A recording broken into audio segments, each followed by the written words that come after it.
Primetime Sports with Scott Alexander is underwritten by Task Performance.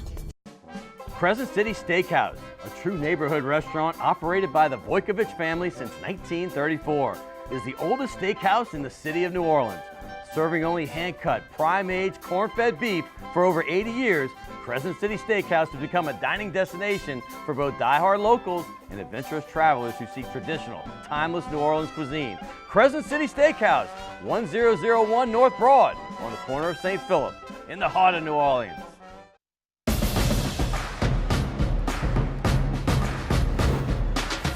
Hey, New Orleans, get ready for some rugby. There's a new pro sports team in town, and it's NOLA Gold, bringing world-class rugby to the Crescent City. The game is fast, the hits are hard, the fan experience is for real. Season tickets, lifetime tickets, and game day passes are all available at nolagoldrugby.com. I'm John Goodman, and I'll see you in the scrum. So here's the bottom line.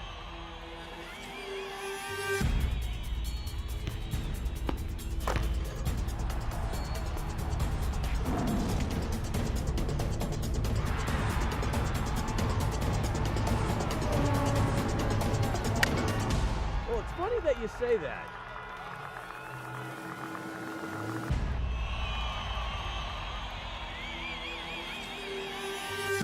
Let me tell you. Good evening, and welcome to Primetime Sports. Hey, I'm your host, Scott Alexander, and if you watch football this weekend, you know that Snoozer Bowl 53 is finally in the books, and if you ask the Who Dat Nation, well, the Super Bowl and Roger Goodell got exactly what they deserved this weekend. The lowest rated game, well, in the last 10 years. That says Super Bowl history, but you know that game. That was when the mighty Arizona Cardinals snuck in with Kurt Warner, and that's when they got beat by the Pittsburgh Steelers. But we all know what happened the following year. Well, that's when your New Orleans Saints got their first and only Super Bowl win. Back to this one, though. Wonder Boy Sean McVay, obviously everybody's darling of a coach. Well, he realized it's not quite so easy in the playoffs without a little help from the boys in black and white. Yeah, we all remember that game right there 2 weeks ago, and that is the game, of course, that kept the Saints out of the Super Bowl. Hey, Jared Goff, the quarterback, he had a good season, but boy, did he get a big dose of Bill Belichick on Sunday. You give Belichick 2 weeks to prepare for a young quarterback like this. I kept trying to tell people he's good, but Belichick is going to stymie him, and that's exactly what he did. And by the way, congrats to the Rams for their season. Nothing against them because they didn't control the whole referee thing, but they got what they deserved in this game. Hey, by the way, Tom Brady, on the other hand, playing in his record 9th Super Bowl. Are you kidding me? 9 Super Bowls? Well, he didn't have it much easier during this game. He drove them down the field, but he threw interceptions. They missed field goals. But at the end, he and Super Bowl MVP, you see them right there. Julian Edelman, well, they did just enough to win 13-3. Edelman had a fantastic game, 10 catches, 140-plus yards. Hey, now on to the Pelicans saga. We all know what happened. Last Monday, we woke up to the news that Anthony Davis was demanding a trade. He wanted to move on. Well, he was at shoot-around yesterday for the first time. They played the Indiana Pacers, and they lost a tough game. This team, by the way, there's no Nico, there's no AD, there was no Elfrid Payton, there's no Julius Randle, no Etuan Moore, yet they continued to fight and scrap. They lose in some close games, but they're in playoff competition-type opponents, and they're playing well. But as far as Anthony Davis, well, they're showcasing him to the league, letting him know, hey, he's a shoot-around, he's ready to play. Well, you know, the trade deadline is this Thursday at 2 p.m., and everybody knows that he wants to be an L.A. Laker. You know, his new agent, Rich Paul, is obviously associated with LeBron James, lifelong friend, and obviously LeBron's agent as well. And the current offer as of today, right now, was Lonzo Ball, Kyle Kuzma, Brandon Ingram. These are all high picks. I mean, you know, you're talking about at least Kuzma, at least Brandon Ingram and, of course, Ball. These guys were top 2 picks in the draft. Well, these guys, they're offering them and 2 first-rounders. Well, the Pels, word on the street is that they want 4 first-rounders and 4 second-rounders, plus those players, and even a couple more for expiring contracts. And we have to be able to give them Solomon Hill, too. That is part of the deal they want. We shall see. We have a couple days to figure this out. Hey, on the other hand, speaking of basketball, LSU basketball, they beat A&M midweek. Well, that gave them a 7-0 start in the SEC, which, by the way, is their best since that 2006 Final Four team. But then on Saturday, They played Arkansas, a team they beat on the road earlier in the season in a great game. Well, they lost a heartbreaker this time, 90-89 to the Razorbacks, so they're 7-1. But here's the thing. They go in their toughest three-game stretch coming up. It's going to be a tough one. It starts at Mississippi State. Then they play home against a very good Auburn team, and then they have to go on the road to Kentucky. If they can win 2 out of 3 there, they're in good shape. And they have number 1 Tennessee lurking in about 3 weeks. Hey, how about last week? We had LSU baseball coach Paul Maneri right here on this set. And we're starting baseball, but college baseball starts next Friday, so we're going to continue that. This week we have the star of his 2009 national championship team now, the UNO head coach. His name is Blake Dean. He's going to be on the show coming up in a second. And also we have the father of the Who Dat Nation, the Cajun Cannon himself. Look at him in that tight shirt. He couldn't fit in that shirt now, I promise you that. Bobby Hebert. And then also we have my man Sharief, Ishaq. All that coming up next right here on Primetime Sports. You got me running, you got me hiding, you got me running, hide, any way you want, let it roll. Yeah, all right now, you know that. You got me doing what you wanna, baby, what you want me to do.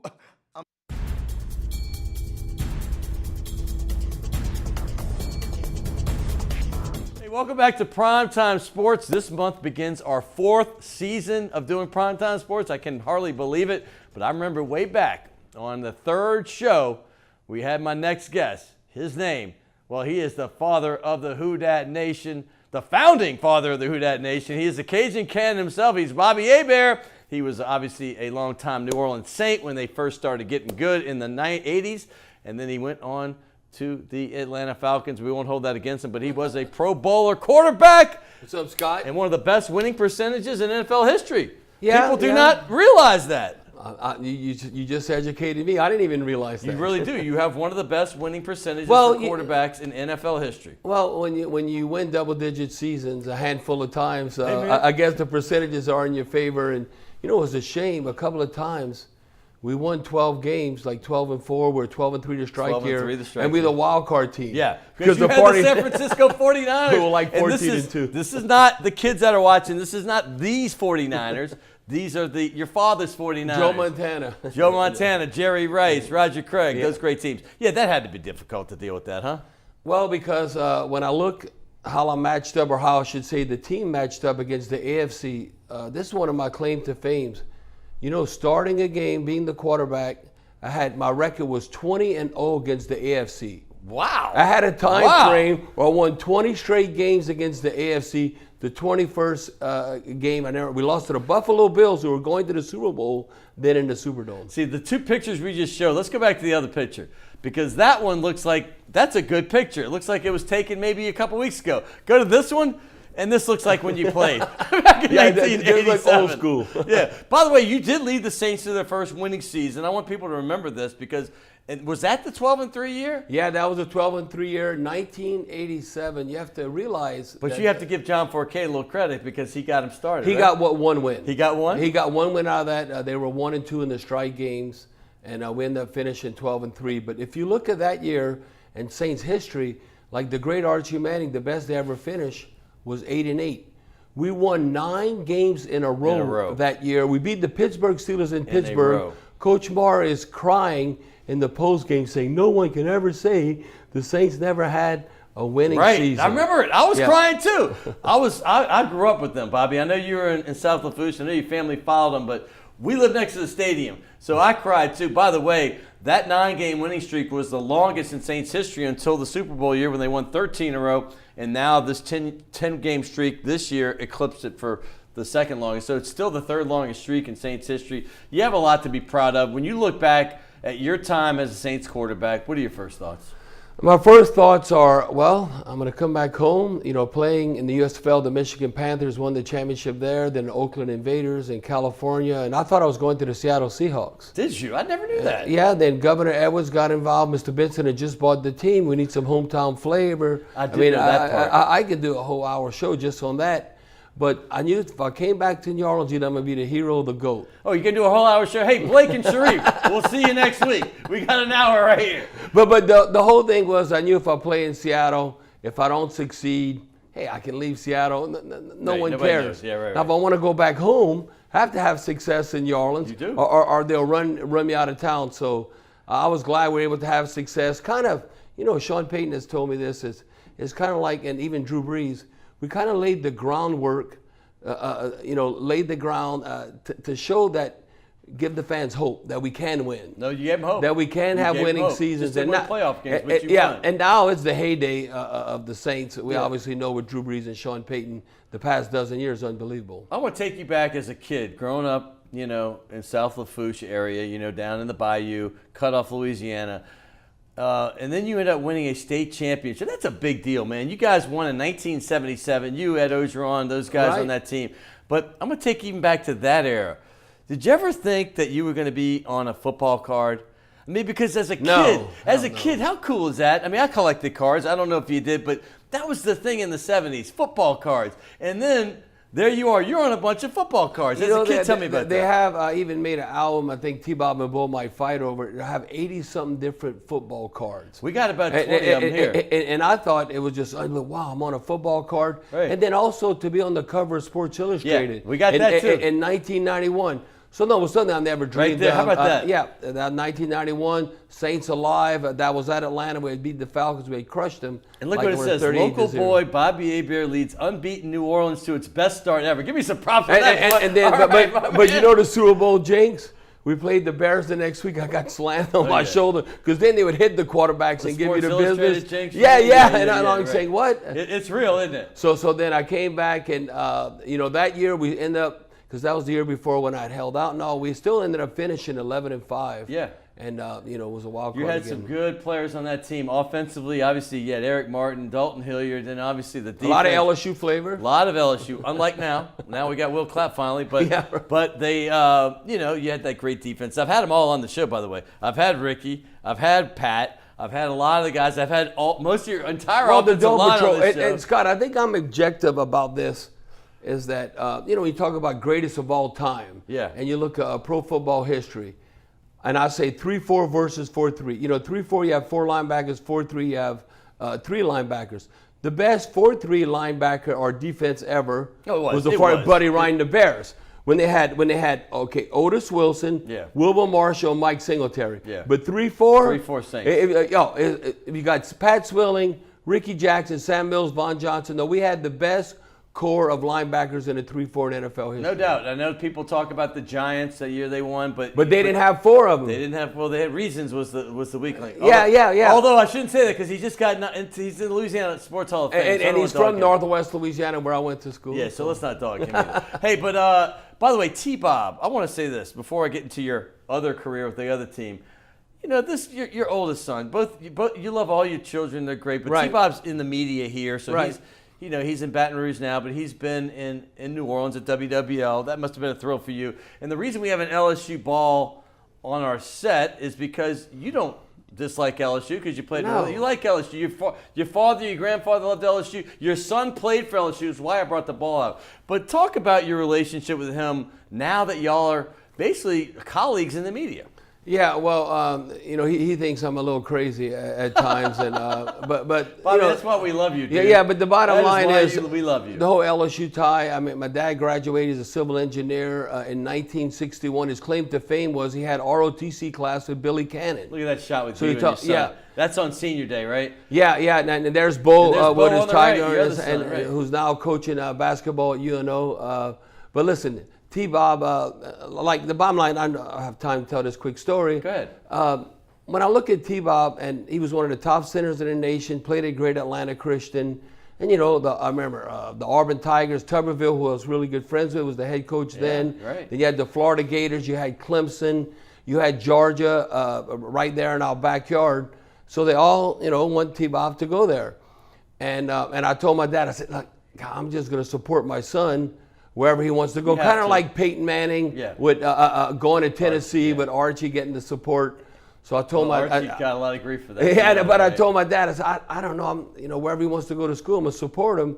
And so my dad looked at me like I was crazy. He goes, "What?" He goes, LSU, yeah, right? yeah. How can he not go to LSU? If he goes play for Clemson, Florida, they might call him Hebert or Herbert. Yeah, right. They come back to he comes back to Louisiana. We know what it They're is. gonna say Hebert. And so I remember the national, the signing day and with Coach Miles, I let my dad go with T-Bob, and my dad was in tears, and he just said, "T-Bob, this is the greatest decision you ever made in your life." To go to LSU, and now he's so on awesome. ESPN in Baton Rouge, ESPN New Orleans. He does such a good job too. I mean, he's there with Jordy Collada. I mean, I feel like they're like my brothers. Those guys are my little brothers. You know, they're just great guys, and they do such a good job. But a name like T-Bob Hebert, he does not have a yeah. Cajun accent. Yeah. I mean, because he grew up in. Okay, that gets me on my next thing, because you carpetbagged this and you went over to Atlanta. Explain that. Because I got some Atlanta cards, and you were a Pro Bowler. I want everybody to remember this. 1994. Well, look at that stupid haircut. You were listen, that's what they do in Atlanta. They make you have a bowl, and they put it around your head, and you get a cut. But no, you were the runner-up for the MVP of the Pro Bowl with your teammate Andre Rison, I believe, winning it. But you had a great, great year. I mean, I hated to admit it, but that was my first full year myself in Atlanta in the media, so I covered you, dude. Well, you look at that Pro Bowl in '94 after the '93 season. Listen, I was just a mercenary. I was just a hired gun, and listen, I didn't have a Bob Whitfield. Yeah, I didn't have a Eric Peterman. contract. I didn't have a contract, so I wasn't going to quit. And it's God rest his soul. That who just passed away, Wade Wilson. I was going to tell you that. And Wade Wilson was the reason Jim Yeah. Finks would get Wade Wilson and ship me out of town, basically. By the way, I wanted to say that to you because Wade Wilson had just passed away. Obviously, a great Vikings quarterback. He was with Cowboys, but he had some time with the Saints. 1 year, I think they were 8-8, and then Yeah. Jim Everett came but on board. He was a solid quarterback and a solid guy. Yeah, really a good guy. He ended up being a NFL quarterbacks coach. Cowboys, with right? the Cowboys, the Yeah. Bears. I think Bears a couple of years. He was actually until 2017 with Dallas and coaching quarterbacks. May he rest in peace. Now let's move forward to what's going on now. We all know what happened with the Saints. And before we get to that, I want to say something because I've been listening to you on the radio a lot, and it's some of the most entertaining stuff I've heard, honestly, ever in radio history. When you talk about what happened, it's been great because it's been going on for 2 weeks. But let's talk about this Super Bowl because I just had my open and I said the NFL, in my opinion, got karma. It got what it deserved. Right. It got a really boring game. I didn't boycott it like some because I have to cover it. I have to know Right, what's same happening. here. So tell me about what you thought when you were watching that game. Well, I know the Saints would have scored more than 3 points. I just looked at it, the karma is 13-3. Both the Rams and the Saints had a 13-3 record. It was 3-0 in the fourth. It was 3-3 with 7 minutes left. The first touchdown that was scored was 7 minutes left in the game. I know. And I don't know if the Saints would have beat the Patriots because you got to give the Patriots a lot of credit with Belichick and Brady. But I really think how the game would have unfolded, it'd have been like 20-something to 20-something. Or at least we'd have scored in the teens. We wouldn't have just been held to 3 points. But and you look at Atlanta, it was like a Patriots home game. 75-80% Patriots Nobody fans. was from LA. It would have not have been the case if the Saints were there. How much did their economy lose? I mean, for real. And I'm not saying this because I'm a bitter Saints fan, but they lost money. They lost money, millions. Because the participation of Saints fans that would have traveled just to hang out in Atlanta during the week, and whether they had tickets or not. Yeah, so but without a doubt. So, but you got to give Tom Brady and the Patriots a lot of credit. Because I played against the great Charles Haley. Oh, yeah. Who from James Madison of all places, with Dallas and the 49ers won 5 Super Bowl rings, just got and in the Hall now of Fame, Tom Brady gets 6 Super Bowl rings. The most. That is, to me, is unbelievable. Yeah, as a quarterback, that was my next question because he's been to 9. That's just mind-boggling to me. But as a quarterback that had a very successful career, in my opinion, which is you, what do you look at Tom Brady and what he's done? Well, Tom Brady Brady is a man's man. I mean, I don't know of any women that hate Tom Brady. I mean, he's a GQ-looking quarterback, but he is tough. Yeah, he is tough. a leader. He's tough. I mean, it's unbelievable. Listen, we're trying to get Drew Brees to win 2 Super Bowls or to get to 2. And we know how great Drew Brees is, first ballot Hall of Famer. Listen, I love Joe Montana. You might say the way the rules, but just look at the different players Tom Brady has played with. Yeah. But listen, we all know what Sean Payton and Drew Brees mean to the Who Dat Nation. Yeah. But when I look at Tom Brady and Belichick, what they've done in the 21st century it's is mind-boggling. We're both going to be dead. I don't think none of that's going to happen in the future. To have that kind of run in free agency over 2 decades, basically, This or around era there. of free agency in particular, it's just so hard. Let's get to that Drew Brees thing, because that's what I felt. I don't know if you even know this. I went and stared at the field, because I remember after the Eagles game, I went and joined you at your post-game thing at Felix's with Christian Garrick. Y'all had your thing, but I was going to do it if we won. But I just sat with my headset on, because you're in the booth with at halftime when Deuce and Zach, and I'm in there, and everybody left except my engineer in the back. He took a couple pictures of me just staring at the field an hour later, and that was 52 years of me being from New Orleans, growing up with this team, and going to games, and they just stole it. They didn't steal it from me, but they stole it from guys like Drew Brees and Sean Payton who have legacies on the line. Because if Drew Brees gets to the Super Bowl, and I'm not, like you said, we don't know if he'd win, but they would have been probably a 2-point favorite. Right. But he could have said, hey, if they win that game, he's 2-0 in Super Bowls against 2 of the very greatest of all time.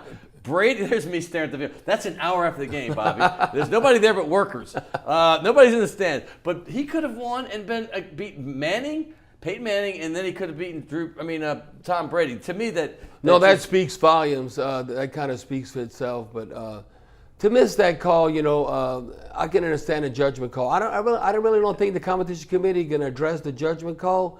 But to me, they got to get right. What's the judgment call? No, it wasn't even a judgment call because it was so obvious. The ball, there's another shot we have, and I don't know if we don't pull it up, that's fine.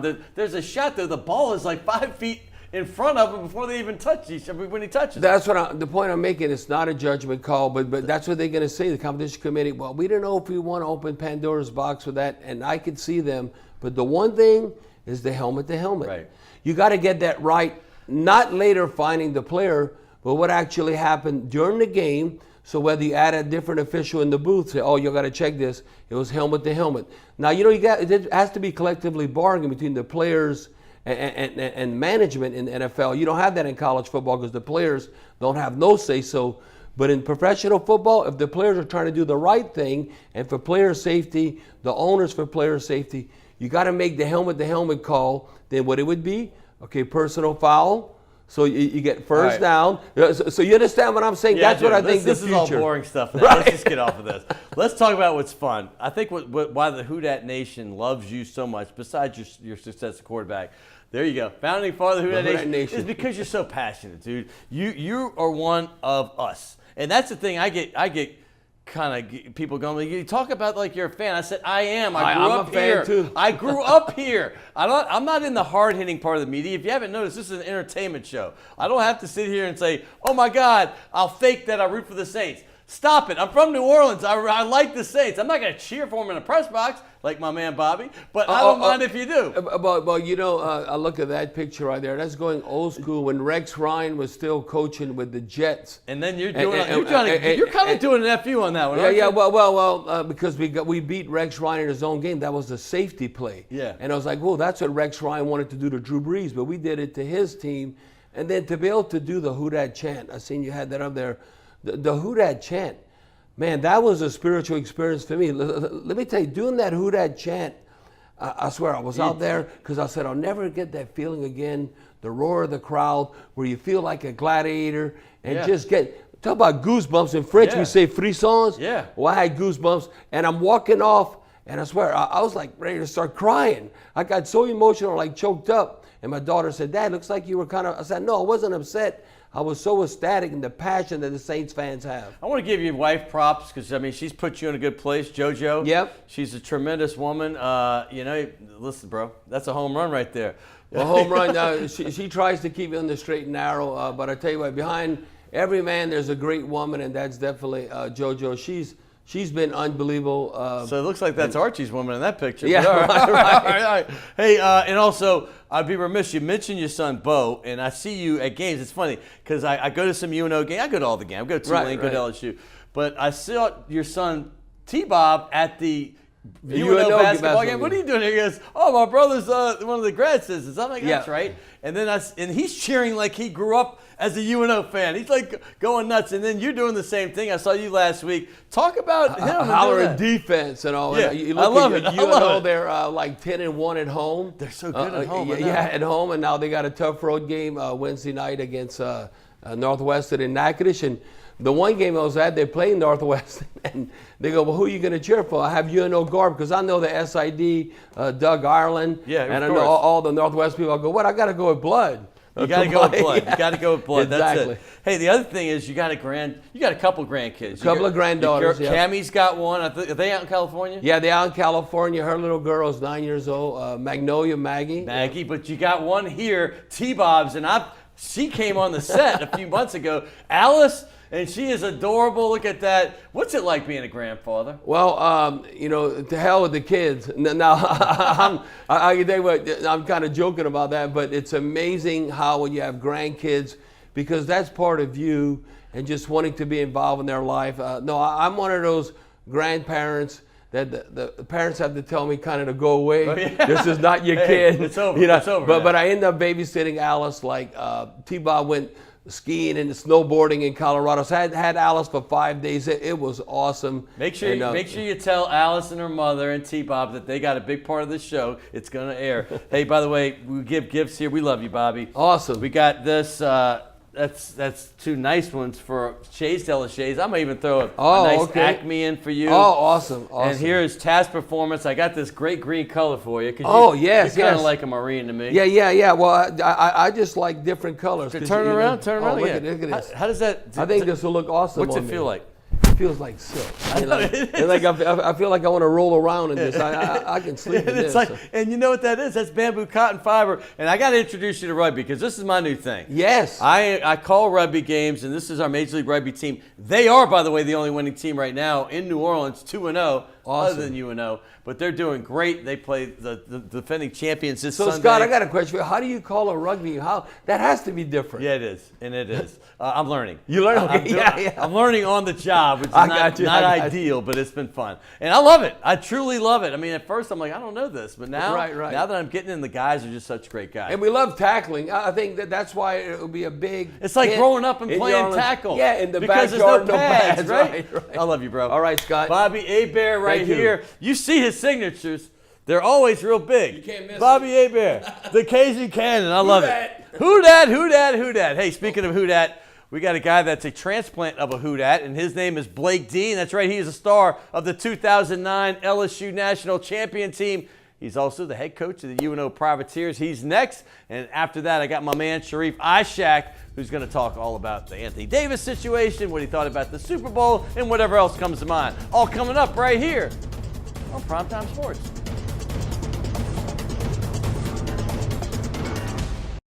Primetime Sports with Scott Alexander is underwritten by Task Performance.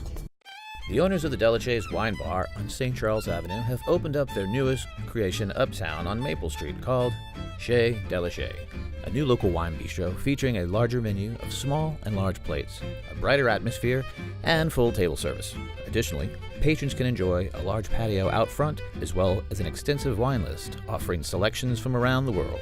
It's Chez Delachais, 7708 Maple Street between Carrollton and Broadway. Rock and roll will never die. It's old New Orleans, my oh my. Come on, baby, let's go rock and roll at the city lane. All night, let's roll, let's rock and roll. Baby, do the rock and roll. At the Mid-City Lanes, the home of rock and roll. Embracing New Orleans soul with style in fashion wear from NOLAshirts.com. Show off your love for one of America's unique cities with shirts, belts, and hats in a variety of colors and styles. NOLAshirts.com proudly celebrates the culture and embodies the spirit and determination of people from the Crescent City. The tradition lives on at NOLAshirts.com.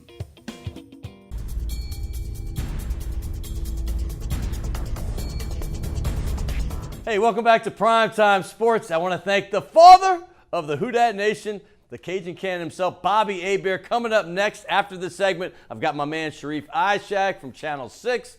You know him from WDSU. But right now, we've got my man, 2009 national champion with the LSU Tigers and the current head coach of the UNO Privateer baseball team. 4th year going in. He had two 30-plus win seasons when they had some lean years before that. And then last year, he got all the way to the Southland Conference Finals of their tournament. Here he is, Blake Dean, former first baseman. What else did you play over there at LSU?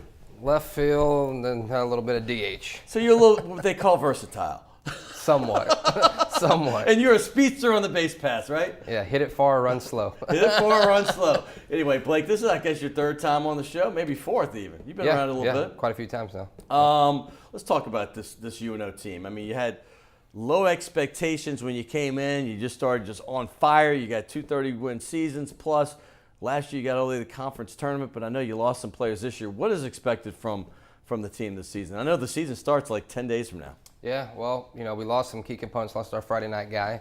That means your Friday night pitcher. Yeah. For those out there, right? Lost my Friday pitcher, Brian Warzak, to the draft, and then we lost our fill-in, hopefully Friday night guy, about 3 weeks before school started. He signed a free agent deal. So 3 weeks before school started. Yeah. Isn't that a little late generally? Yeah, that's really late. You can't even replace him at that point. So lost some key cogs, got a lot of new guys.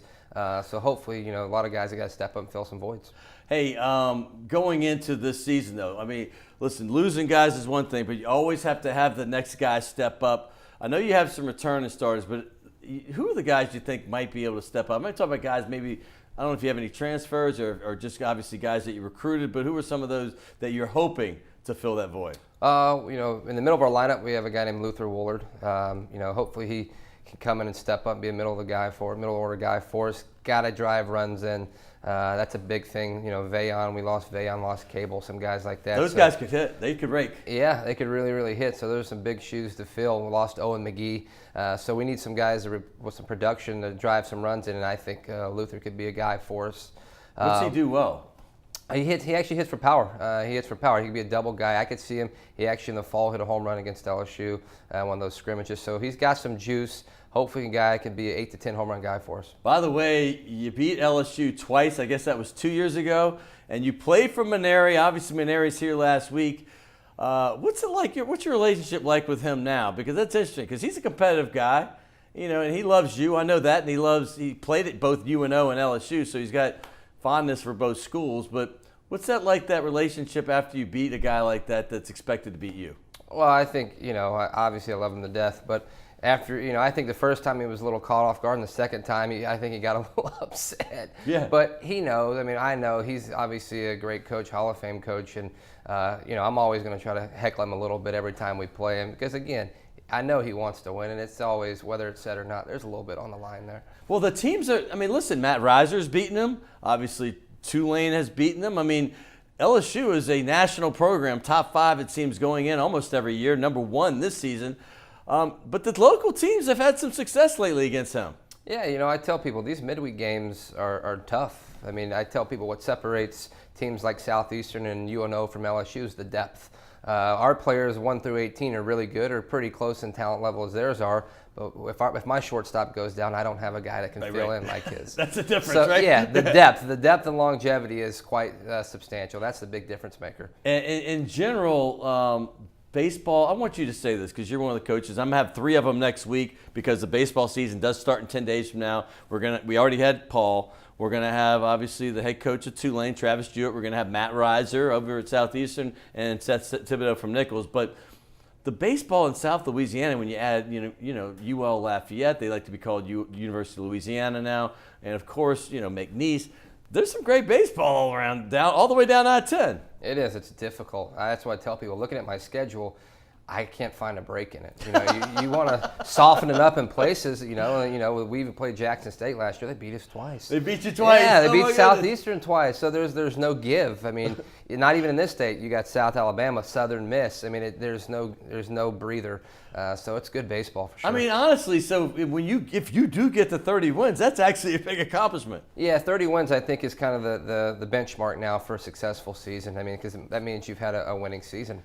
So if you can get to 30, not only whether your midweek games and your conference games, you're doing pretty good. How many baseball teams are in Southland? Because I know basketball and baseball exactly the same? I think it's 13 in basketball. There's 13 in baseball. 13 in baseball. Yeah. Okay, so when you get to the conference championship as you did last season, and I'm not too sure on for you because I know you don't want to do it yourself, but that's a big accomplishment as well. Yeah, I mean, for us, that's our way into a regional. You know, you want to be a 2-bid conference, but for the past 2 years, we've been a 1-bid team. So that's who won the conference championship. So, you know, our first year we won one game. We made the semifinals last year, or the year before, and this past year to the finals. So we're getting better each year. You know, I think we're the kind of the sleeper team in the tournament every year. Let's talk about some returning starters, guys that you're going to count on. You talked about the guys that are leaving. Obviously, Warzak was a great pitcher, and you got some guys that could hit. Vayon is particular and some others. But who's some returning starters that you're going to be counting on? Pierce Howard was a freshman last year for us, hit 8 home runs last year. He's actually predicted second team all-conference. Outfield? Outfield, yeah. He played right field from Maryland. Quite a unique individual. Yeah, I love his little style right here. Is that the way they teach you to hit right there? Yeah, I call him the left-handed Hunter Pence. So he's good call. Good call. Yeah. So he's got that eccentric personality? Oh, yeah. He's different, but he works hard. He's progressed so much. Well, he's down on Bourbon Street right there. You better watch that. Yeah, I saw that. Oh, goodness. But great player. Then, you know, Bo Bratton was a catcher for us last year. He'll be back this year. He's actually a preseason first-team all-conference catcher. Bo Bratton? Yep. He's a Mississippi kid. He was second-team all-conference last year. So, loves to hunt and fish. Yeah, big hunter and fisher. As long as he brings me duck and deer, I'm good. You good? Yeah. Is that not a recruiting violation? I guess it's going the other way. He's here now. He's here now. He's here now. It's all good. We can do it. You're in our fold. What about your pitches there? What about some other guys coming back? You know, we got our two biggest bullpen arms are back, Reeves Martin and John Barr. Two guys where Barr led the conference last year. Is that Reeves right there? Yeah. Okay. He's in my opinion, probably our best arm. The staff believes in him, gets behind him. He's got energy. He's tough. Kind of a guy I'd like to move into a starting role, but we're trying to figure out our rotation right now. And when you got two guys that are really good at the end, you don't want to really move them.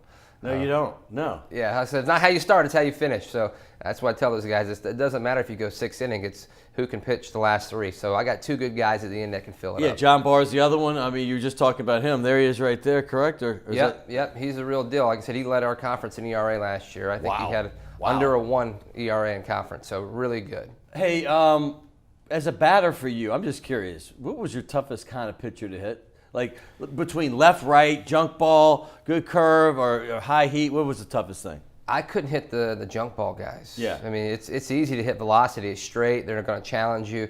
When you got junk ball pitchers, you don't know if they're throwing particularly a changeup. lefties? Or what? Or either way, more righties because the breaker, the changeup was the toughest pitch for me to hit moving away from you. So those guys were the most difficult for me, were guys who kind of just pitched around me and nibbled. Yeah, the nibbles. What do you like your pitchers to be like, though?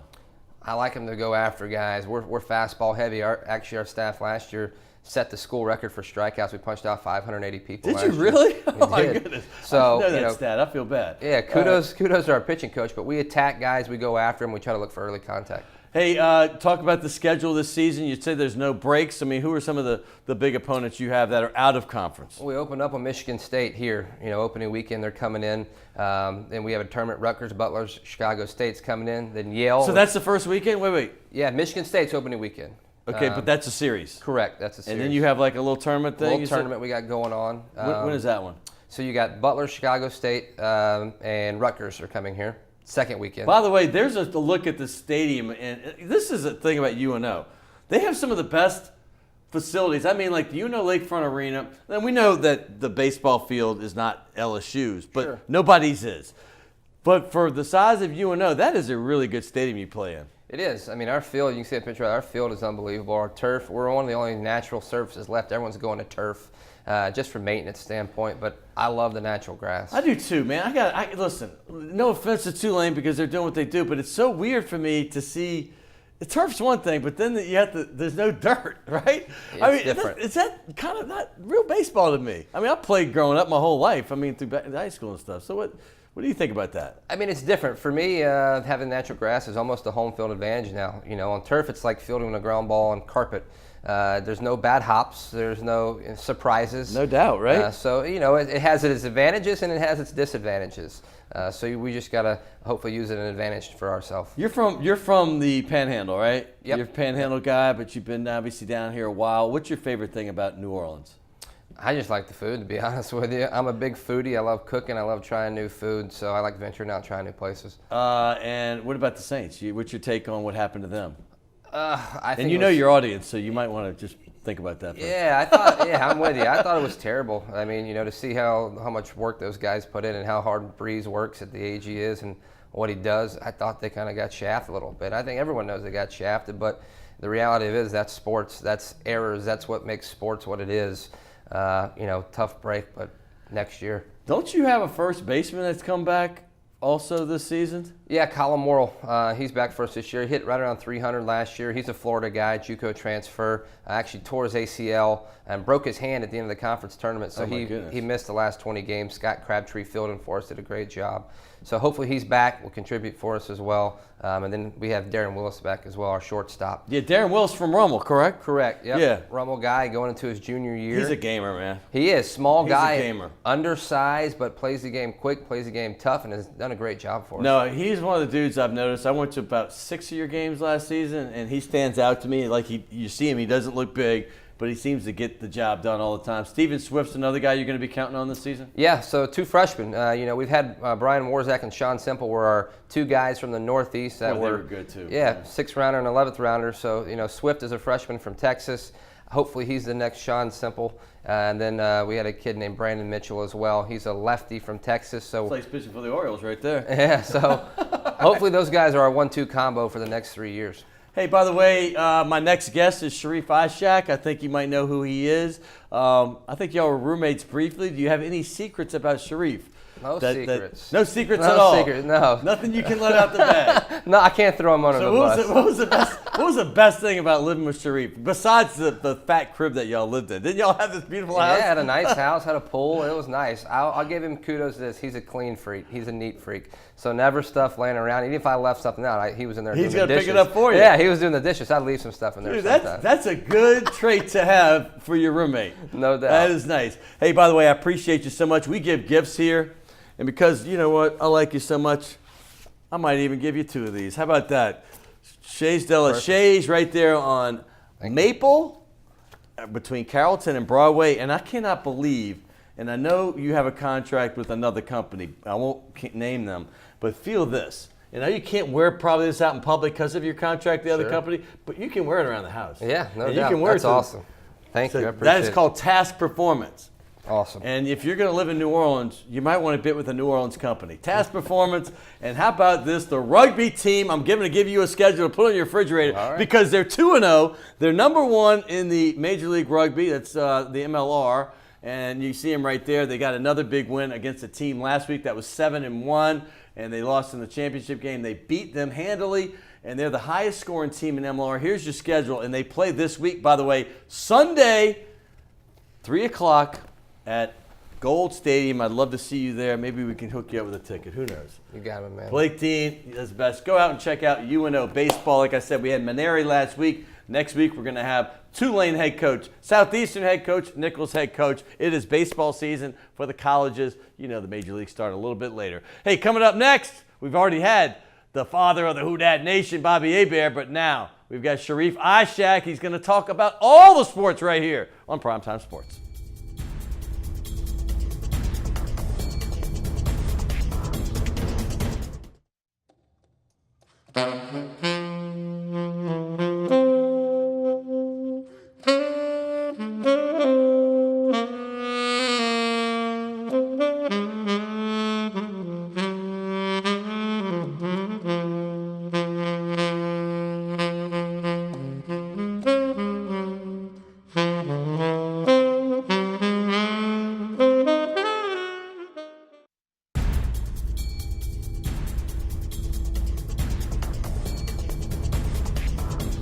Hey, welcome back to Primetime Sports. God, I got to thank my man Bobby Hebert. How much fun was he? And, of course, Blake Dean. As much as I love those two guys, I got to be honest with you, I saved the best for last. You know him from WDSU Channel 6.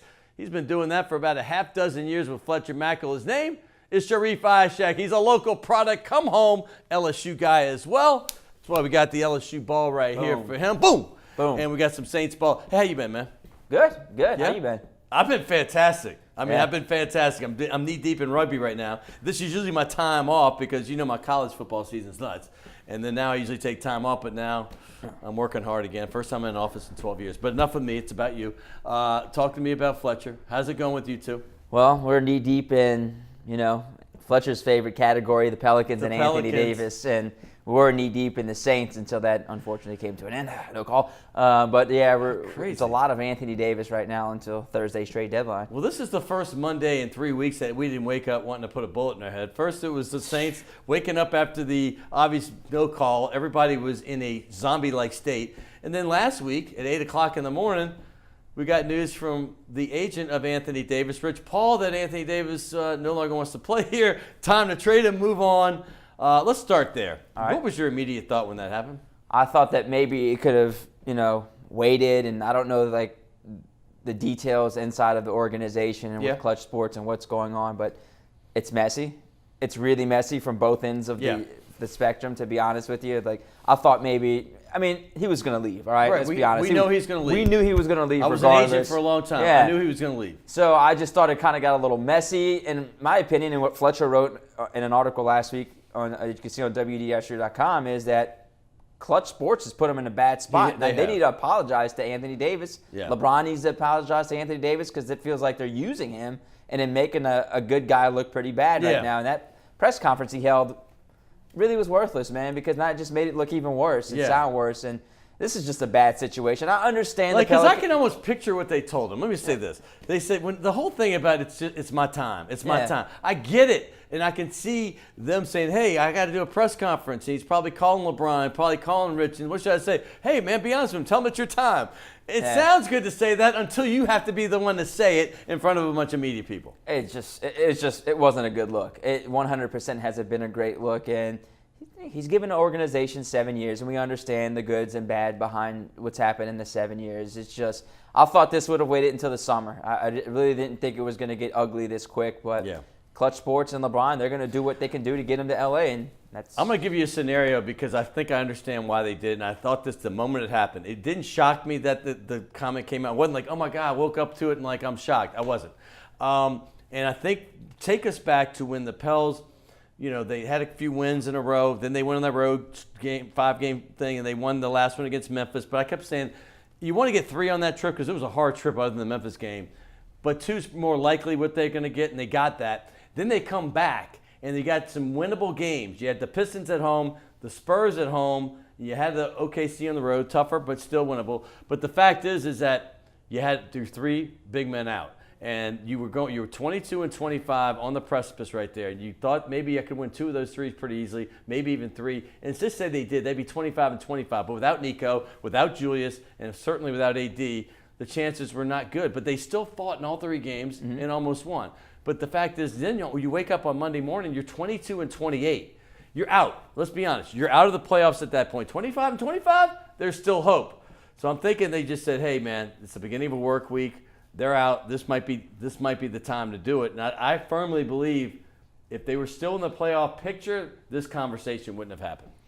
Yeah, you could say that, and you could say if they were healthy, but can't say that healthy is the other thing. We all know that, and I agree they would be better, but that's just the luck of the draw, period. It's just been like that every year. The health is, they've been snake bit by the injury bug for pretty much the last 3 or 4 years, and that's something I guess they can't figure out. But I just thought that the timing was weird. I just thought the way I'm fine with him requesting a trade. Just how they did it just came off as not as the best. Look at this look right here. What? That just looks so stupid. I'm a big LeBron fan, and I think I'm not scared to tell you I'm a LeBron fan, but I just don't like the way it was handled. I understand it's a business, and to me, this is what I think. Now they're making it look like, hey, see, AD, they don't really care about you. They don't really want you.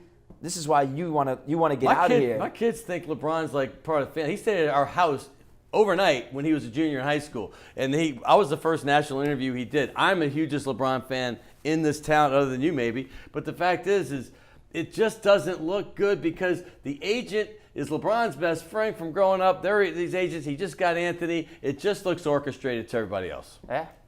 Charles Barkley went off about it. I'm not saying that, Charles Barkley said it was collusion. I don't think it's collusion. I just think it's a bad look for the NBA, man. It's a form of collusion. It really is. It's not collusion, but it is a form of it. I can see why you said Charles that. and Shaq even said, I would stay and take the money, and why don't you recruit players to come to you? And he's had 7 years to do that, and I understand that part, too. That's the part that frustrates me. If you say you're the most dominant player in the NBA before the season starts, show me why you're the most dominant player. Part of it, the blame is on him, too. No question. Right? Because he hired the agent. Yeah. And got the house in L.A. He got the speculation started. I think this all started once they didn't re-sign Boogie and Rajon Rondo. Right. Once those guys left, you knew he was gone, and that was that. And then he signed with the agent. But everyone's to blame here. There's no one who's left out of the blame game. Everyone is to blame. Without Boogie's tear of his Achilles, it's a different story. This is a different story. Yeah. They're probably still here. They're probably kicking ass, and here it is. But that's it. Injuries do play a part, and they have sunk this team in a lot of ways. But, I'm not going to sit here like everybody else and dog Dell Demps because I think Dell Demps he's been trying to do whatever he can. When Boogie's gone, he got Julius Randle the same day. When Boogie went down, he got Nico Mirotic within a couple days. The dude has been doing some deals, and everybody wants to talk about what he hasn't done. I'm just sitting there like, don't blame just him and don't blame just Alvin because – those guys, I think, have done. Hey, if you talked, I know you're smirking now, but if you talked to everybody back in May last year, it's amazing what about an 8-month stretch will change everybody's opinion because after some injuries, because they loved them all of a sudden. Hey, it finally works. We got this thing going. We all got to have a difference of opinion with this when it comes down to this. Dell has given out some bad contracts. All right, he's given out bad contracts to Amir Ashik. Eric Gordon. Them? Let's not talk about Eric Gordon. Let's talk about Amir Ashik and let's talk about Solomon Hill. Those are some bad contracts. They're terrible, right? But let me tell you why here. You knew Anthony Davis had already said, I'm not playing center at that point. I want to play power forward. And by the way, do you not know, I can't stand Amir Ashik, but you realize that guy the year before he signed that deal led the NBA in rebounds per minute. The NBA. He was playing some good defense, and then he started that season once again with an injury, and then he was worthless after that. I mean, worthless. I get it. But you signed him for a reason. It wasn't just because, oh, my goodness, this is not a destination place. I want to keep telling people that. I lived in Atlanta. I was an agent, and I know players do not care to go to New Orleans. I don't care if Anthony Davis is here or not. That did attract Julius Randle, and that did keep Boogie happy, and he probably would have re-signed. But the fact is, Sharief, they don't. You're getting what's left. Like Solomon Hill was the only one left, so you have to overpay them because as an agent, I'm seeing that and saying, "Oh, I got leverage. You're going to pay $3 million more than you should." Because if he was signed for $7 or $8 million, we wouldn't even be having this discussion. Yeah, there's been some good, and of course the bad. With the bad comes the good, right? I mean, he did a good job with getting Boogie Cousins over, and let's be honest, that was the best deal Dell Demps has ever done. But unfortunately, the good deal turned bad whenever he blew out his Achilles tendon. Luck it's just been a lot of bad luck. Man. Come on, let's be honest. In sports, yeah. I mean, Eric Gordon was hurt for like 80 of the first 85 games. Did we expect that? But no. Eric, did you say Eric Gordon? Yeah. Oh, just not even pass. Just pass on that story. Okay. That's just like a. Okay. That's just like a. But he did it to salvage the trade, right? Yeah. Because you're like, okay, Chris Paul's gone. I got to keep this guy because he's the only guy left. Nobody knew he'd be an average player. But before that, everybody thought this was an all-star. Here's the thing with the last 7 years. There's been a lot of impatience. And you have the 2-minute floor, so you take over. There's been a lot of. They've been running with impatience. Now they're going to have to be patient with Anthony Davis trade saga. I don't think you can be impatient now. Now you have to drag it out past the trade deadline. Don't do it. That's really funny. Don't do that right there. Don't send him to LA. Why would you make somebody in your conference much stronger with a top 3 player? A lot of people argue and say he's not a top 3 player. My producer says send him to Toronto. What do you think? I say send him anywhere to the Eastern Conference in the summer because you know that you're going to have the trade leverage. The bidding war is only going to start once the summer starts. Now, does Danny Ainge lie to them as he says, I'm going to do whatever it takes to get Anthony Davis to give y'all what you want? You saw what he did to the Timberwolves. You saw what he did to the Nets. You saw what he did to the 76ers. That's my point. Can he be trusted? That's my point. I think this is different, though, because Anthony Davis is just hitting his peak. My opinion, I know maybe you should continue being impatient because you've been impatient, but no way. You got to be patient. You have the leverage. He's a 25-year-old. I know he's on a one-year deal if you send him somewhere he doesn't want to be, but I'm sorry. You don't get everything you want. I'm not giving Clutch Sports, the Lakers, LeBron James what they want. I'm going to do best for this organization, and that's wait until the summer. I had a weird flashback, and I got to go in a second, but I remember in Thanksgiving I did a game, and his old agent before he moved to Rich Paul was Thad Fuscher, right? And a St. Aug guy, I watched Thad and Danny Ainge were having a conversation in Vegas because I was working the games there. We had college basketball. And I'm like thinking, wow, because I worked with Ainge in that 96 year because he was our play-by-play during the Bulls playoff run when I was a Sager. And I started thinking about it today. I'm like, wait up. That's very interesting because even though that Thad's not the agent anymore, he's probably talking about Anthony Davis. Here, I got to give you some gifts because they're telling me to rap. But here, that Task Performance. Boom. You like that stuff? Got it. Do you wear it? Wear it. Work Hey, out. By the way, you're going to start supporting our rugby team? Yes. There's a schedule. That's for your Boom. refrigerator. Schedule. And not It's one, a magnet. That's a but magnet. two, because I like you. Do you? Gift certificates. I really do. You like Blake more than me. I It's really okay. do. Blake He was Dean, my- that's your roommate. it's my I know. roommate. Hey, by the way, thank you. No problem. And I thought we were going to talk Saints. I thought we were going to talk Super Bowl. Anthony Davis, But man, we took got over. into the basketball. Check him out, WDSU Channel 6. He is the real star of that station. Fletcher, okay. Hey, by the way, see you next week. I got to thank Will Hill. Got to thank the Tsunami. Got to thank Naila Jones, Lexi, and everybody else at WLAE and CST. We'll see you next week.